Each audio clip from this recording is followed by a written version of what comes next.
guys, welcome back. We're gonna go and try and mow some hay tonight. Welcome back, guys. We're gonna go and try and mow some hay here this morning and then do some custom big square baling after. I got my help with me. We got a little rain last night. I don't know how much. Didn't check the rain gauge. I do see some moisture out here. I made it back to the pad.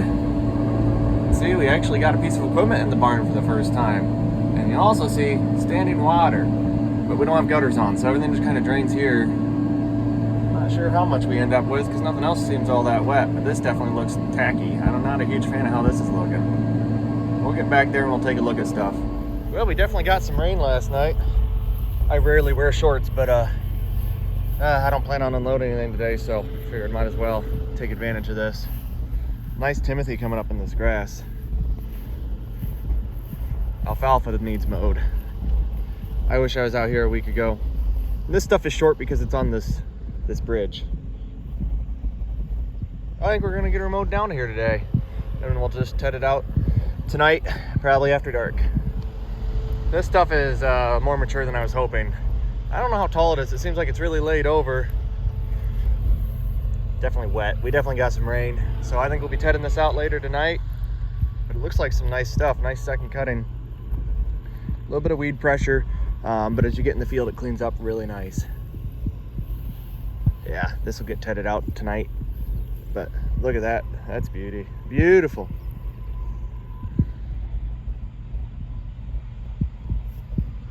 This stuff smells really nice too. And you're starting to see some grass come in finally. You didn't see any of that in the first. But like right there. Uh-oh, someone's touching the wheel. I need to get in there. But you know, this stuff's looking really nice. I like mowing hay now. It's so much more fun having a self-propelled. The look forward all day is so much nicer. But here's a view from up here. I do enjoy doing this. We're gonna hopefully knock this out here quick and then go big square bale.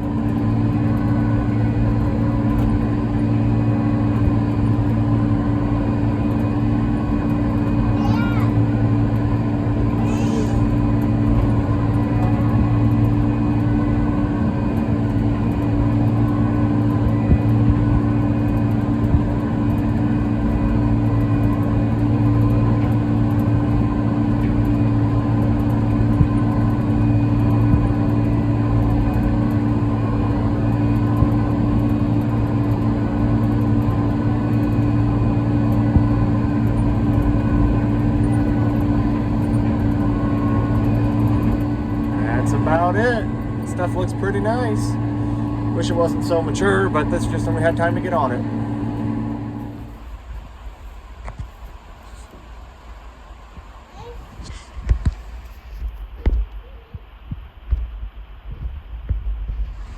Of course, 10 minutes after I finish mowing hay, it starts raining on us.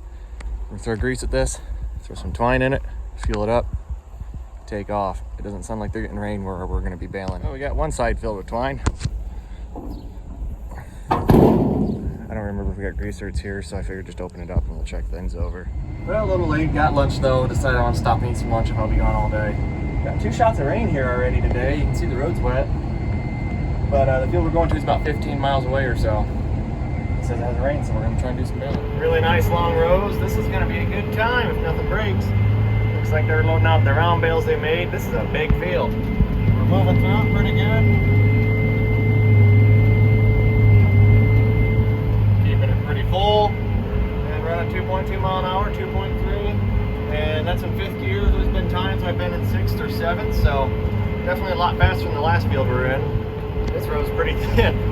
I could be going faster even than 5.6 or 6 mile an hour. This feels fast enough. It's going all right though. Next few should be pretty thick. We're about 30-ish bales in. We've had 2 missed ties now, both on the same knotter. One time I got caught up on the bill hook and didn't release.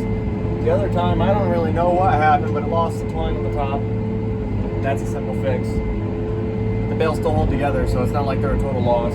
So it's not the end of the world, but it's just you have to get out and fix it. So we're moving along all right. I don't know, can't really see too many of the bales behind me, but I feel like we've knocked out a good chunk. I got maybe an hour left, and then we'll be in the other parts of the field.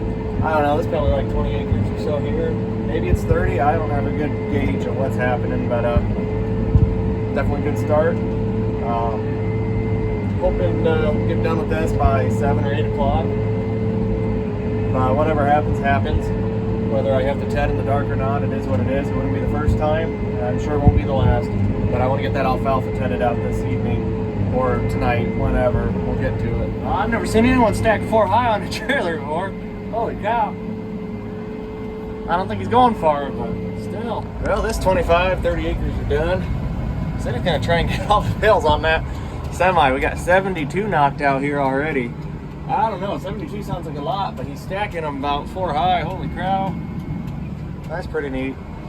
He said we got about 53 acres to go. So we got a good start to this. Hopefully we can get her all done today and wrap this up and drive home and ted some hay. Well, I can tell you one thing, guys. That's not supposed to be in the cab. I think we're missing something. The other one's still on. Should be a simple fix, but yeah. I wish I could say this is the first time we've lost a wheel off the front of a pickup, but it's not. It's happened on the round baler once. Actually happened last year in first cut. It's a little different design. This one just needs a new bolt put in. Should be pretty simple, or I don't know if they're supposed to have like a pin or roll pin. I don't know. We're gonna put a bolt in, and I bet you it's gonna last as long as we need it to last. So yeah. Seems to be doing all right without it, but it needs to go back on before we get too carried away doing much more than what we got going on here today. So, really wish the bale counter was working on this thing, because it'd be nice to know how many bales we're at. But got another section of the field cleared. Now we're working our way that way, and that's all we got left. We're moving through it pretty good. I don't know, we probably got about 20 bale there, and I got that headland off. What I'm gonna do is go to the end here and then take that headland out, take it back, and then just start working back and forth. Still plugging away. He's not actually going on the road with that. I wasn't sure at first. He's just going to that barn right there. 4 high though, that's something else. I actually did shear a flywheel bolt on this, just a row back. Not sure what caused that, but replaced it and we're going again. We got one bale that's basically I'm alternating rows, so I don't have to turn too sharp, and then I go back after like 5 rows and then basically move over a section, if you will, but section off like 6 rows, alternate, then go back, kick over and whatnot. But I got one more row, then I'm going to do this outside one, and then when I come back there's going to be a bale in my way. I'm hoping he picks that up since he's still got room on the trailer and he's going to keep picking up bales. I guess we'll find out there. I got out. What I got out for or something. I think, because one of those lollipops wasn't popping up. It actually just came off of the knotter. I just had to use my pliers, bend it straight, slide it back through, and then bend it back over, and we're fine, and it shows now. Another was actually wrong. It just wasn't telling me, it wasn't popping up like it should have. So I assumed it was tied up on the billet or something and keeping the tension down, but that wasn't the case, so that was nice. I got out. I think we were like 150 bales there. Probably pushing 160, 165 at this point, and a lot to go. It's going to be a long day.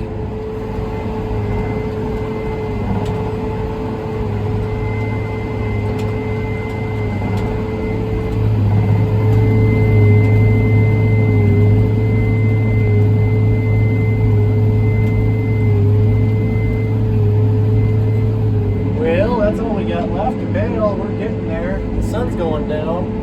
I think every now and then the monitor just gets bored and decides to start beeping. It told me I had a bunch of missed ties on like 2 knotters, and I'm watching them and I see them slowly going down, and that's probably fine. I did that once before and it hasn't had any issues or missed ties. Now every now and then it happens like once, and it might be like something got caught up or whatever, and the tension doesn't release and it registers as a missed tie and it alarms, but then it just goes and clears itself right away. And you can see that one sticker, lollipop, whatever you call it, gets hung up and doesn't go down quite a bit or immediately along with the other 3, but you can see like 1 or 2 strokes of the plunger, if you will. You'll see it kind of release and then just slowly start working its way down once it gets tension on that new string. So I don't know what happened there, but yeah, I don't know how many rows we got left. I think 7 rows. I gotta figure out how I want to split that. I don't like having it turn really sharp on the row right next to me, so I might have to split that kind of weird, but otherwise the end is in sight. We're getting through it. Well, we're on the last row right now, and hopefully nothing breaks. I guess this is probably the biggest custom job I have done to date. I really can't think of anything bigger. Honestly, this is insane. I've never done a job this big, whether it be total acres, total bales, or total revenue. I think it tops the charts in all three of those. So it's exciting. I got to sit in the cab almost all day and make some pretty good money while doing it. And granted, I plugged I think 3 times, the chucking routers twice, but otherwise really didn't have to get out for nothing. I wish the AC was a little better in this tractor, but now it's keeping up just fine now that the sun's setting. All the way down to a 1 on there, and it's plenty cool. But it's getting kind of warm here in the heat of the day. I don't know if that's just how these old tractors are, or if I need to recharge it. I'll take a look at the cab filters one of these days. Well, one of the 4-ways is working. Let's see where we're at. 226. See how much twine we used. We barely used anything. All right, let's go home. I have no idea what's going on. It looks like rain. Where we just got done big square baling, it seems like they didn't catch anything. We got 2 small showers this morning, and I wouldn't even call this rain. It's just a dribble. I don't know. It doesn't hardly even look like it's enough to get the asphalt wet, but yeah, I don't know. I'll probably wait until morning to ted out the hay, I guess, now, and make sure this is all passed. But we're just passing the hayfield right now. I mean, that's beans, but you go another like half a mile south of there, you got beans, and you got my barn to Northfield with the grass, and you cross the ditch, and then you're in the alfalfa that we mowed down this morning. Well, we're home. We'll let the tractor cool down a little bit before we shut it down. I like to do that. I think we're gonna call it a day now. I'm ready to get some dinner. It's 10 o'clock now. I'm hearing a little bit of rain now, so I don't know what's going on anymore with this weather. I mean, nothing really bothers me a great deal. It's the first day the hay got mowed. It was rain this morning, so it was wet when I mowed it. It's not going to dry very quickly. We'll ted it out tomorrow, and it should be dry after that. Now, if we get a rain, like today's Friday, if we get a rain on like Sunday, you know, I wouldn't be as happy with the weatherman. But right now, it is what it is. We got all our baling done. So we started the day, 23 acres hay, mowed down, started second cut. That's a great start to the day. Nothing went wrong there. That went pretty quick. And I was on the road a little later. I wanted maybe an hour behind when I wanted to start the job. The custom job, but I want to be on the road around 11:30. It's about 12:30 before I left. I figured I'm already late. And why skip lunch? I got a long day ahead of me, so I ate lunch, so that's kind of helps up a little bit. But yeah, biggest custom job I've ever done. So that was pretty nice, pretty cool to do that. Yeah, if I felt we needed to, I wouldn't mind going out and tedding. It'd only take a couple hours. I'd be done well before midnight, but I'll hook the tedder up in the morning. That won't take long. It's only 3 hoses, a PTO, and a drawbar. So we'll get that knocked out in the morning and ted it out. Get some round bales delivered tomorrow, and we'll see what we got time for after that. I want to get 300 small square bales delivered. If there's time, move the does out to pasture and get my hogs castrated. I don't think we'll have time for a second load of round bales, because at 300 small squares, I'm looking at 4 hours at least tied into that, because I'm going to do that probably by myself. It's going to take a while, but I'll at least be able to back the trailer in right next to the wagons, so that should be pretty easy. Just pull them off the wagons, stack the trailer, drive 20-25 minutes, unload them, stack them in their shed there, and come home. So it shouldn't be terrible, but it's going to take a good deal of time, unless my dad's around and wants to help, but I'm planning on doing that by myself after I get done tedding. So yeah, hope you enjoyed it. I don't know, I mean, I wish I had an extra person there to get video outside, because the cool stuff you get to see is the outside portion of the tractor running. You can't really see nothing here in the cab. All you can see is the pickup or the front of the tractor. Yeah, good big day of baling. 1 shear bolt, 3 plugs, 2 mist ties, nothing crazy, especially for the amount of bales we've done. I've never run that many bales through this in a day. And I know there's people probably doing 3, 4, 5, 600 bales a day through the 3x3 balers, but this old BB 948 New Holland, I don't think it has the capacity for much more than, say, 350 bales in a day. And that's a good day of really pushing it. So I'm happy with what we accomplished today. Let's hope tomorrow's another good day. I want to just knock out a lot of small piddly little things here and there. Get some hay sold, straw sold, and get set up to hopefully maybe rake hay on Sunday. But also maybe just tackle some more small projects on Sunday and be raking and baling for sure by Monday. But we'll see what happens. We got some nice second cut ahead of us, and I got some more second cut I want to mow. So if nothing's really ready to do Sunday around here, I might go and mow the next field of second cutting, so we can get the second cut that's ready all mowed. The only thing I might have left would be possibly another 25 acres if that landowner isn't making it, and then my 19 or 18 acres of second cut grass I've been back and forth on letting it grow out more or just lopping it off, get what we can, some really nice stuff, and see what happens for regrowth. I'm kind of new to growing grass. Alfalfa, you don't want to let it bloom out too much. The grass isn't headed out at all, and I don't expect it to head out at all. Given the time of year, it's just these cool season grasses. It's just going to, I assume, stay in a vegetative state to finish out the year. Being cool season grasses, they're biologically wired, right, to head out, go to seed in the spring, and then just put on vegetative growth over winter and be ready to seed out the next spring. So I mean, the Timothy's starting to head out because that's just what Timothy does. It didn't head out in first cut; it's too early for it. But then it just shot right up and it's heading out now, which is cool. Some Timothy heads in it. It's not like straw or woody like junk Timothy yet. But I don't think the orchard grass, the meadow fescue, the meadow brome, the fastolium, any of that's really going to mature out unless I really let this get rank. But I think it's going to take so long to do that. I'd be better off taking that second cut early and refertilizing and hoping to get a third. I'm not expecting 4 cuts on it, so doing it in line with my alfalfa that's on track to make 4 cuts may not be the best move, while maybe letting it grow for another 2-3 weeks, put on a few more tons, and then put it on a 3-cut schedule, kind of, if you will, and do that right before the rest of the alfalfa comes online for second cut that we just finished. Finished first cut alfalfa. The majority of our first cut that we were doing for the whole season, we didn't finish until the last week of June. Most of our first cut acres came from clover and triticale, stuff that was getting terminated and planted to beans, which really sucks. That stuff needed done early because it put off the stuff we were going to make all year and maybe lost us a cutting. I don't really think it turned out more by having this additional 3 weeks of growth.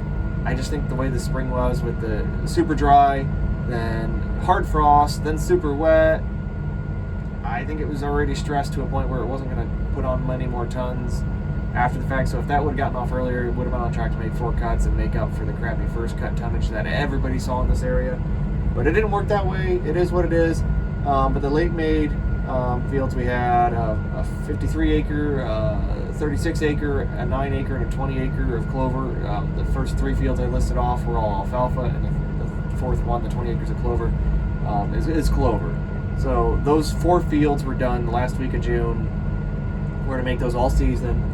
The clover, I don't know. I'm used to doing alfalfa where you're easily getting 3 to 4 cuts a year. Clover, we only did 2 cuts on that field last year, but it was the same thing. Really late first cutting just because it just started raining and didn't stop. So that got done first week of July. So being 2 weeks earlier and hopefully not another drought, we might get 3 cuts on the clover. And last year we had stuff on pretty similar cut schedule. One field of alfalfa that didn't get as bad hit by the drought. It was further north, so it got more rain.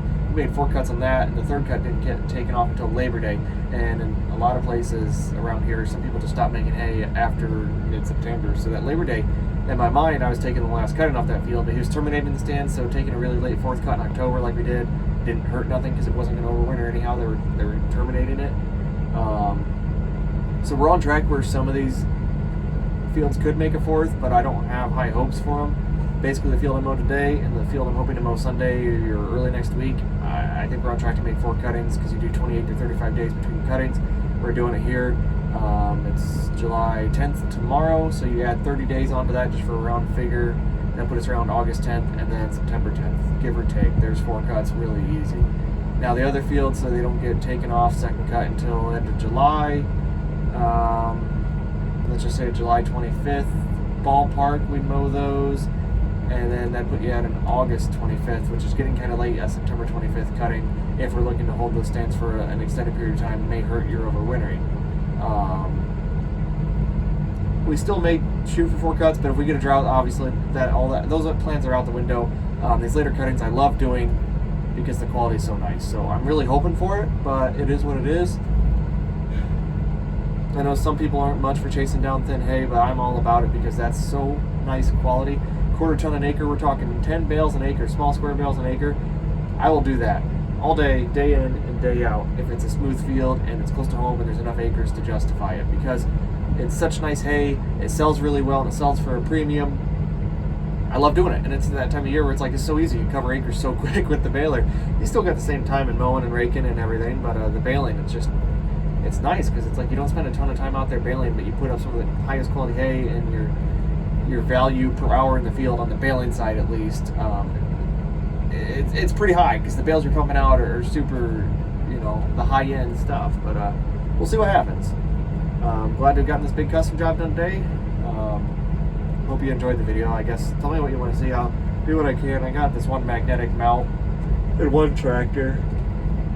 The problem with some of these tractors, like this one, isn't bad. It has a couple metal pillars in it, but a lot of the other ones just don't. So it's like trying to find a place to mount that. It's like, I don't know, to get footage, it's just tough.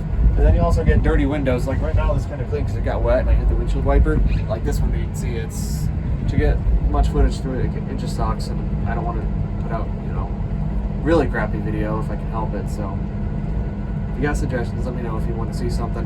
I need to get around the barn one of these days in daylight, show you what's going on inside the barn, and then do a walk around. We got to get caught up a little bit before we do that, but that's coming. It's going to happen. The barn is filling up. That's exciting.